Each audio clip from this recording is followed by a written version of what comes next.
അസ്സലാമു അലൈക്കും വറഹ്മത്തുള്ളാഹി. നിങ്ങളുടെ ഉടുമുണ്ട് മുറുക്കിയെടുക്കുക, രാത്രിയെ ജീവിപ്പിക്കുക, ആരാധനകൾക്ക് വേണ്ടി കുടുംബത്തെ വിളിച്ചുണർത്തുക. റമദാനിലെ ആദ്യ 2 പത്തുകൾക്ക് പരിസമാപ്തി. ജീവിച്ചുകൊണ്ടിരിക്കുന്നത് ഏറ്റവും മൂല്യമേറിയ അവസാനത്തെ ദിനരാത്രങ്ങളിലൂടെ. അന്വേഷിക്കേണ്ടത് 83 വർഷത്തെ പ്രവർത്തന പ്രതിഫലത്തിന് സമാനമായ ഒരൊറ്റ രാത്രിയെ. അതെ, വിശുദ്ധ ഖുർആനിന്റെ അവതരണം നടന്ന ഏറെ ശ്രേഷ്ഠതയേറിയ ഖദറിന്റെ രാത്രി. ലൈലത്തുൽ ഖദ്രി ഖൈറും മിൻ അൽഫി ശഹർ, അത് 1000 മാസത്തേക്കാൾ ഉത്തമമാകുന്നു. പ്രവാചകൻ പറയുന്നുണ്ട്, തഹറൗ ലൈലത്തുൽ ഖദ്രി ഫിൽ വിത്രി മിനൽ അശ്റിൽ അവാഖിർ മിൻ റമദാൻ.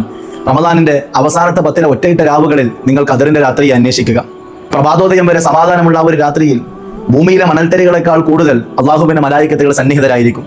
ജീവിതത്തിൽ ഒരിക്കൽ പോലും പാപങ്ങൾ ചെയ്തിട്ടില്ലാത്ത പ്രവാചകൻ സ്വല്ലല്ലാഹു അലൈഹി വസല്ലം അവസാനത്തെ 10 കഴിഞ്ഞാൽ പ്രവർത്തനങ്ങളിൽ കഠിനാധ്വാനം ചെയ്യുമെന്നുള്ള അധ്യാപനങ്ങളെ സ്വീകരിച്ചുകൊണ്ട് പ്രവർത്തനങ്ങളെ ധന്യമാക്കുവാൻ നമുക്ക് കഴിയേണ്ടതുണ്ട്. വഖൽബും മുഗല്ലഖും ഫിൽ മസാജിദ്, അള്ളാഹുവിന്റെ പള്ളികളുമായി ആത്മബന്ധം സ്ഥാപിച്ച ആളുകൾക്ക് നാളെ അർശിന്റെ തണൽ ലഭിക്കുമെന്ന പ്രവാചക വചനത്തെ സ്വീകരിച്ചുകൊണ്ട് പ്രവർത്തനങ്ങളെ കൊണ്ട് ധന്യമാക്കുവാനും പ്രാർത്ഥനകളെ കൊണ്ട് മുഖരിതമാക്കുവാനും നമുക്ക് കഴിയേണ്ടതുണ്ട്. അള്ളാഹു സുബ്ഹാനഹു വ തആല നമ്മെ അനുഗ്രഹിക്കുമാറാകട്ടെ.